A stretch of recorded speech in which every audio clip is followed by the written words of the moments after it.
पहिले 15 दिवस मी युद्धशालेतील केवळ शास्त्रांची माहिती करून घेतली, कारण काही शिकावं या मनस्थितीत मी नव्हतोच. गुरुवर्य द्रोणांनी जी जगावेगळी वागणूक मला पहिल्याच दिवशी दिली होती, त्यामुळं मन कशातच रमत नव्हतं. क्षणात वाटे, राजपुत्रांच्या या फापट पसाऱ्यात केवळ एक सूतपुत्र म्हणून उपेक्षीला जाण्यापेक्षा सरळ उठावं आणि तडक चंपानगरीला परत जावं. काय करायचं आहे आपणाला युद्धविद्येचं शिक्षण घेऊन? कोणतं महायुद्ध आता पेटणार आहे? आणि पेटलं तरी आपला त्यात काय उपयोग? केवळ एक सारथी म्हणूनच ना. मग सारथ्याला कशाला पाहिजे हे युद्धविद्येचं शिक्षण? त्यानं घोडे पारखावेत आणि त्यांच्या नाठाळ सवयींना जरब बसवावी. मग ते काय आपणाला चंपानगरीत राहूनही करता येणार नाही. पण लागलीच वाटे असं करून कसं चालेल? केवळ युद्धासाठीच का युद्धविद्या शिकायची असते? ज्याच्या दंडात बल असतं तो नेहमीच श्रेष्ठ ठरत असतो. या युद्धशालेत आपणाला बलदंड बनता येईल. त्या राजकुमार अर्जुनालाही दाखविता येईल की जगात तोच एकटा धनुर्धर नाही. पण त्यानं बिचाऱ्यानं तरी काय केलं आहे माझं? कशाला त्याच्याशी ही स्पर्धा करायची? स्पर्धा ही नेहमीच माणसाला आंधळं करते. गुरुवर्य त्याच्यावर प्रेम करतात, हा काय त्याचा दोष आहे? माझ्यासारखाच तोही एक युवक आहे. आपल्या गुरूंचं आपल्यावर प्रेम असावं असं कोणत्या शिष्याला वाटणार नाही? आणि कोणता गुरु शिष्याला नीट पारखल्याशिवाय इतका जवळ घेईल? असंच जर असेल तर गुरुदेव, मीही तुमच्या कसोटीला उतरेन. केवळ एक धनुर्धर म्हणूनच तुम्ही त्या अर्जुनाला एवढं मानत असाल तर मीही त्याहून श्रेष्ठ धनुर्धर होईन. पण मी धनुर्धर होऊन तरी त्याचा काय उपयोग? मला तुम्ही कधीच आपला मानणार नाही. माझ्या पाठीवरून तुमचा हात कधीच मायेनं फिरणार नाही, कारण मी सूतपुत्र आहे. अर्जुन क्षत्रिय पुत्र आहे. काय वैशिष्ट्य असतं एवढं क्षत्रिय कुलात? कशाला पाहिजे ही कुलाची कसोटी? पण असं तरी कसं म्हणता येईल? ज्या कुलातील पूर्वजांनी आपल्या पराक्रमानं शत्रूचं निखंदन करून हे कुरुकुल आणि राज्य यांची कीर्ती वाढविली, ते कुल श्रेष्ठच ठरणार. आपल्या कुलातील पूर्वजांनी पिढ्यानपिढ्या घोड्यांना खरारा केला आणि त्यांचे वेग आवरले. आपली आणि क्षत्रियांची तुलना कशी होणार? खरोखरच मी एखाद्या राजकुळात जन्माला आलो असतो तर किती बरं झालं असतो.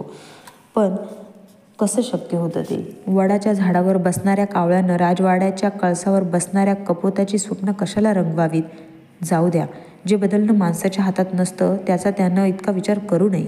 आणि अपसमज करून एखाद्याबद्दल अनादर तर कधीच बाळगू नये. वास्तविक राजपुत्र अर्जुन गुरुवर्यांचा एवढा लाडका होता याबद्दल फार तर त्याच्या भावांना काहीतरी वाटावं.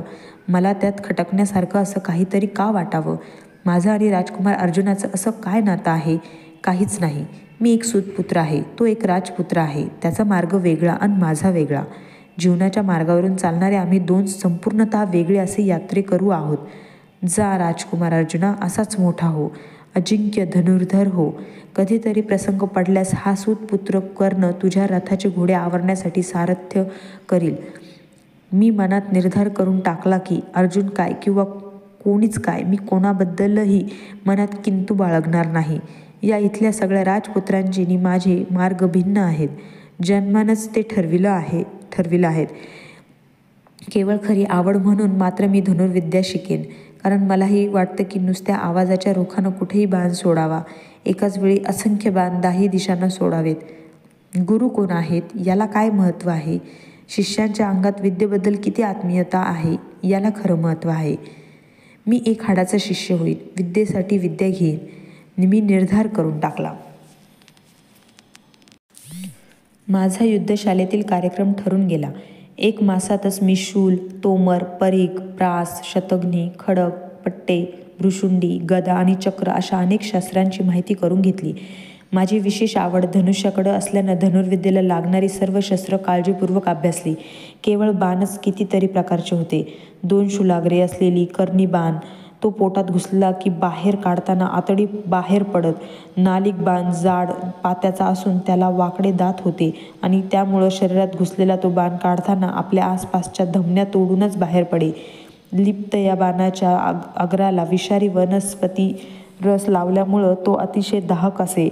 बस्तिक हा बाण शरीरात घुसे पण बाहेर खेचला की त्याचा केवळ दंडच हातात येई आणि सगळं पातं तसंच लक्ष्याच्या शरीरात राही. सूची या बाणाची शेपटी निमुळती आणि टोकदार असल्यामुळं अगदी बारीक अशा लक्ष्याचा सुद्धा त्यानं अचूक वेध घेता येई. विशेषतः डोळ्यांचं बुब्बुळ या बाणानं अचूक टिपता येई. जिद्म हा बाण जाताना वाकडा तिकडा जाई, पण लक्षात मात्र बरोबर घुसे. याशिवाय गवास्ती म्हणजे बैलाच्या हाडाचा, गजास्ती म्हणजे हत्तीच्या हाडाचा, कपिश म्हणजे काळ्या रंगाचा, पुती म्हणजे उग्र गंधाचा, कंकमुख, सुवर्णपंख, नाराज, अश्वास्ती, उष्ट्रास्ती, अंजलिक, सन्नतपर्व, सर्पमुखी असे बाणांचे कितीतरी प्रकार होते. हे सगळे बाण कसे फेकावेत याचं शिक्षण मी मनापासून घेणार होतो. माझ्या शिष्यावस्थेतील क्षणक्षण मी त्यासाठी वेचणार होतो. पूर्वी मला 3 वस्तूंविषयी प्रेम वाटत होते. गंगामाता, सूर्यदेव आणि आईनं, राधामातेनं अत्यंतिक प्रेमाने दिलेली ती चांदीची पेटी. पण युद्धशालेत आल्यापासून मात्र त्या वस्तूत आणखी एकीची भर पडली. ती वस्तू म्हणजे धनुष्य आणि बाण. महाराजांच्या रथाचं सारथ्य बाबांनी पुष्कळ वर्ष उत्साहानं केलं होतं. पण अलीकडं वृद्धत्वामुळं त्यांच्या अंगी पूर्वीसारखी चपळता राहिली नव्हती. त्यांच्या सहाय्यासाठी महाराजांनी गवलग्न नावाच्या सारथ्याच्या आणखी एका निष्णात पुत्रालाही आपल्या खास सेवेसाठी नेमून घेतलं होतं. कधी कधी महाराज त्यांना हाक मारीत. ते ऐकून त्यांचं नाव संजय आहे हे आम्हालाही समजलं होतं. पण ते वडीलधारी असल्यानं आम्ही त्यांना संजय काका म्हणू लागलो. त्यांच्या आणि आचार्य विदुरांच्या चर्चेत फारच साम्य होतं. त्यांचं संजय हे नाव मला फारच आवडलं. ते सारथी आहेत हे तर त्याहूनही अधिक आवडलं मला.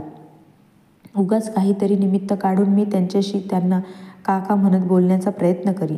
रथशालेत ते आणि बाबा जातिवंत घोडे, रथाचं सर्वात उपयोगी वंगण, चक्रासाठी कोणती लाकडं टिकाऊ, रथचक्रांच्या आऱ्यांची संख्या कमी असावी की अधिक, त्यांचा गतीवर काय परिणाम होतो यांसारख्या असंख्य मनोरंजक विषयांवर चर्चा करीत. मला तर ते नेहमी सांगत, कर्णा, तू सुतपुत्र आहेस. तू नेहमीच हे लक्षात ठेव की जातिवंत घोडा कधीच धर्तीवर बसत नाही, रात्री निद्रेसाठी सुद्धा. आणि जातिवंत सारथी कधीच रथनीड सोडत नाही, प्राण गेला तरी सुद्धा.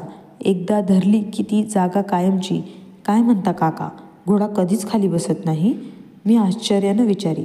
हो, एवढंच नाही तर उभ्या उभ्या निद्रा घेणारा घोडा जेव्हा 4 खुरांपैकी 1 खूर मुडपून निद्रावश होण्याचा प्रयत्न करतो तेव्हा तो दीर्घ प्रवासाला निकामी झाला म्हणून समजावा. लक्षात ठेव, घोडा हा सर्व प्राण्यांत गतिमान प्राणी आहे. गतिमान? ते तसेच एकसारखे बोलत राहावेत म्हणून मी उगाच काहीतरी विचारी. भारद्वाज पक्षासारखा त्यांचा मधुर आवाज एकसारखा ऐकत राहावा असंच होता. नुसताच गतिमान नाही तर बुद्धिमानही. कर्णा, कधीतरी घोड्यावरून घनदाट अरण्यात गेलास आणि बाहेर येण्यासाठी मार्ग सापडेनासा झाला तर हातातील वेग खुशाल सोडून दे. हा बुद्धिमान प्राणी तुला अचूकपणं तू जिथून निघाला असशील तिथं परत आणून सोडील. घोड्यांच्या अशा कितीतरी लकबी काका गप्पा मारताना सांगून जात. त्यांच्याकडून घोड्यांच्या अशा विविध सवयी, व्याधी व गती या विषयांचं वर्णन ऐकताना आमचा काल आनंदात जाऊ लागला.